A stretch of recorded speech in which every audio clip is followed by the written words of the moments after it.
Morning students, welcome back. Chapter The Age of Industrialization, that is our last content. Market for goods, यानी कि जो वस्तुओं के लिए जो बाजार था वो कैसे प्रोवाइड किया गया. As you know that in this topic that you are study about the advertisement, because advertisement play an important role. Advertisement का बहुत बड़ा रोल होता है. तो यहाँ पर आप लोग जानेंगे कि किस तरीके से जो एडवर्टाइजमेंट है उसने प्रोडक्शन को बढ़ाने में मदद की और जो प्रोडक्ट होते हैं प्रोडक्ट को फेमिलियर बनाने में मदद की. आप लोग जानते हैं कि एड का बहुत बड़ा रोल होता है. आज भी बहुत सारी एमएनसी कंपनी होती हैं, वो प्रोडक्शन की बजाय अपनी एड पर बहुत ज्यादा खर्च करती है. क्यों करती है वो? ताकि उनका प्रोडक्शन ज्यादा बिके. और जो प्रोडक्शन जिसकी ज्यादा ऐड होती है वही प्रोडक्शन बहुत अच्छे से बिकता है. तो यहाँ पर हम लोग पढ़ेंगे रोल ऑफ एडवर्टाइजमेंट, यानी कि जो मार्केट में गुड्स आए उनको बेचने के लिए क्या एडवर्टाइजमेंट्स किया गया, किस तरीके से लोगों को मोटिवेट किया गया कि वो ज्यादा से ज्यादा उनको परचेज करें. That is related to advertisement. Okay student, now we will continue. One way in which new consumers are created is through advertisement. देखें यहाँ पर अंडरलाइन किया मैंने, कंज्यूमर को क्रिएट करने का या उनको अट्रैक्ट करने का एक माध्यम माना जाता है एडवर्टाइजमेंट को. As you know advertisement make producer appear desirable and necessary. जैसा कि आप लोग जानते हैं कि जो एडवर्टाइजमेंट है उसमें यह दिखाया जाता है प्रोडक्ट के बारे में कि प्रोडक्ट बहुत ही अच्छा है, आपकी जरूरत का प्रोडक्ट है. They try to shape the minds of the people, create new needs. ऐसा लगता है लोगों के माइंड को एक नए आकृति प्रदान की जाती है कि आपकी जरूरत को ध्यान में देखते हुए प्रोडक्ट बनाया गया है. Today we live in a world where advertisement surrounding us. आज हमारी चारों तरफ हमें एडवर्टाइजमेंट दिखाई देती है. कहीं भी हम लोग जाते हैं, बाजार में, न्यूज़पेपर में, टीवी में, मैगजीन में, होर्डिंग में, स्ट्रीट वॉल पे, टेलीविजन स्क्रीन पे हमें बहुत सारी एडवर्टाइजमेंट दिखाई देती हैं.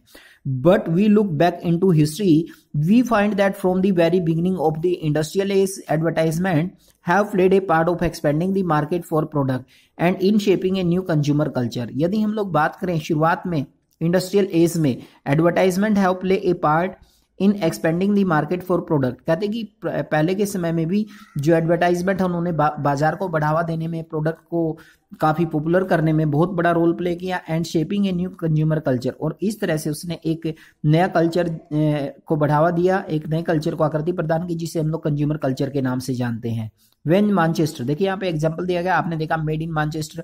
बहुत सारे प्रोडक्ट होते हैं जिसके ऊपर लोगो या ब्रांड लगा होता है, जैसे made in Manchester, made in China, made in India. तो ये लोगो लगे होते हैं अदर कंट्रीज के. तो that symbolize the quality of a product, यानी कि हम क्वालिटी देखकर, किसी सिंबल को देखकर ही हम क्वालिटी पहचान लेते हैं और हम संतुष्ट हो जाते हैं कि ये प्रोडक्ट हमारे लिए बहुत ही अच्छा है.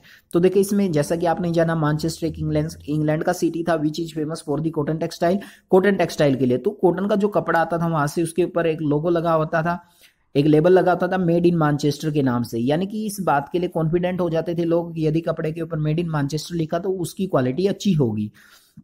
When Manchester Industries began selling up cloth in India, they put a label on cloth bundle. The label was needed to make the place of manufacturing and name of the company familiar to buyer.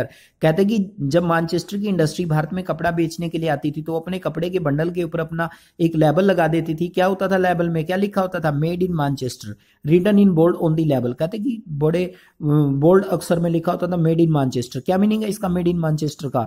They were expected to feel confident about buying the cloth. कहते कि ऐसा देखकर लोग मतलब संतुष्ट हो जाते थे कि ये जो प्रोडक्ट है बहुत ही अच्छा होगा, क्योंकि मानचेस्टर का प्रोडक्ट है और मानचेस्टर का कपड़ा बड़ा ही फेमस था और बड़ा ही फेमस सिटी था. मानचेस्टर कपड़े के लिए जाना जाता था. यहां पर हम बात करना चाहेंगे एक एडवर्टाइजमेंट की, gripe water calendar of 1928 by MV Dhurandhar. देखिए यहाँ पर एक ग्राइप वाटर जो बच्चों को पिलाया जाता है, एक यहाँ पर लॉर्ड कृष्णा की तस्वीर दिखाई गई और लॉर्ड कृष्णा को यहाँ पर बड़ा हेल्दी दिखाया गया, बड़ा स्वस्थ दिखाया गया, जो इस चीज को रिप्रेजेंट करता है. जो इमेज क्या रिप्रेजेंट करती है कि आप अपने बेबी को ऐसा प्रोडक्ट देंगे तो उससे आपका बेबी भी लॉर्ड कृष्णा की तरह बन जाएगा. तो लोगों को अट्रैक्ट करने का एक माध्यम बनाया गया. यहाँ पर हम लोग कुछ इमेजेस के बारे में बात करना चाहेंगे. यहाँ पर कुछ गोडेस की पिक्चर्स दिखाई गई और यहाँ पर महाराज रणजीत सिंह की तस्वीर दिखाई गई है. Historic figure use to create respect of the product, यानी कि जो हिस्टोरिक फिगर यूज किए जाते थे वो इसलिए किए जाते थे कि आप लोग प्रोडक्ट की रिस्पेक्ट करें, प्रोडक्ट की रिस्पेक्ट करने के लिए.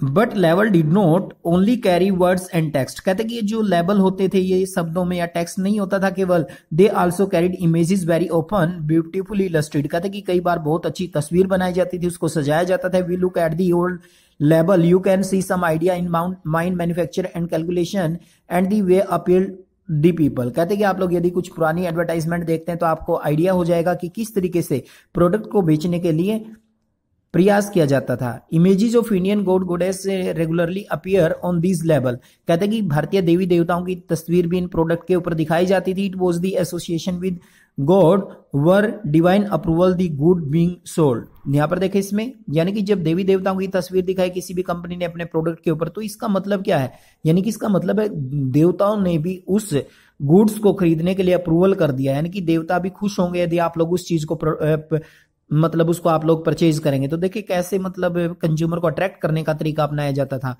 The imprinted image of Krishna and Saraswati also intend to make manufacturing come from foreign and appear somewhat familiar to Indian people. कहते हैं कि जो इंडियन पीपल विदेशों में रहते थे वहां पर उन्हें कृष्णा और सरस्वती जैसी तस्वीरें प्रोडक्ट के ऊपर देखने को मिलती थी, जिस कारण से उसको आंख बंद कर प्रोडक्ट को खरीद लेते थे। But in the late 19th century manufacturing were printed calendar to popularize their product. लेकिन हम लेट 19th सेंचुरी की बात करें, that is most important, calendar एक माध्यम होता था प्रोडक्ट को पॉपुलर करने का। Unlike newspaper and magazine, calendar were use even by people who could not read. कहते कि कैलेंडर, न्यूज़पेपर को, मैगजीन को तो पढ़ना पड़ता था, लेकिन कैलेंडर को देखकर ही लोग समझ जाते थे, यानी कि अनपढ़ लोग भी उससे जो मैसेज होता था एडवर्टाइजमेंट का उसको समझ सकते थे।